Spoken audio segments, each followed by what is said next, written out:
And I'd like to start by saying that I fully support tonight's motion. I think that it's timely and certainly needs to be heard at this time and debated, because parents and families are really struggling. Low and middle income families in particular are struggling. And while I do welcome the increase to the back to school allowance of €100 and also the announcement in regard to school transport that that's going to be free, I would hope that this will include pupils on concessionary tickets, because those pupils need to get to school also, and they shouldn't be punished in any way because they have a concessionary ticket. So I do hope that that happens.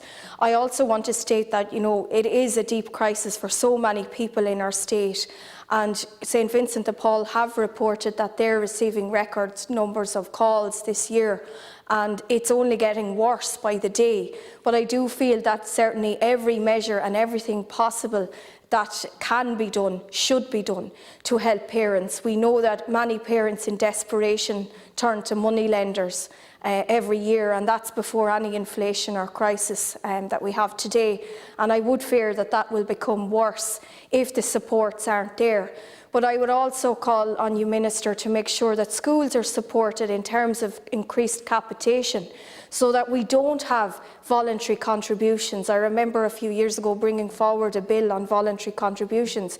They need to be scrapped now, and schools should not have to come to families on low and middle incomes looking for the shortfall in money to keep the lights on in the school or the heat on. I think the capitation needs to increase, and schools need to be helped in every way possible also, so that it doesn't fall back on families.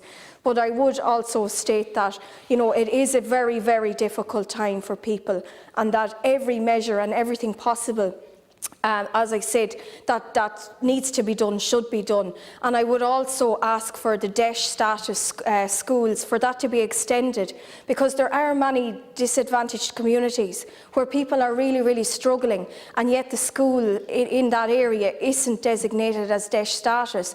And there has been a problem with this model for years now, and I believe that also in time of crisis and in times of hardship like this, that the DESH status should be extended to many schools. I know I have schools in my own constituency of Laois Offaly where there's certainly disadvantaged communities, and it is, I suppose, it is frustrating for those teachers and those principals to see that their school hasn't been included.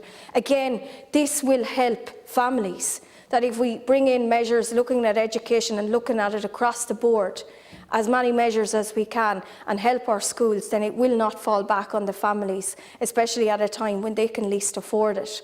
I would hope also, that we will see, as I said, some sort of a support in terms of school books in particular, that many schools will be assisted so that they will be able to roll out rental schemes.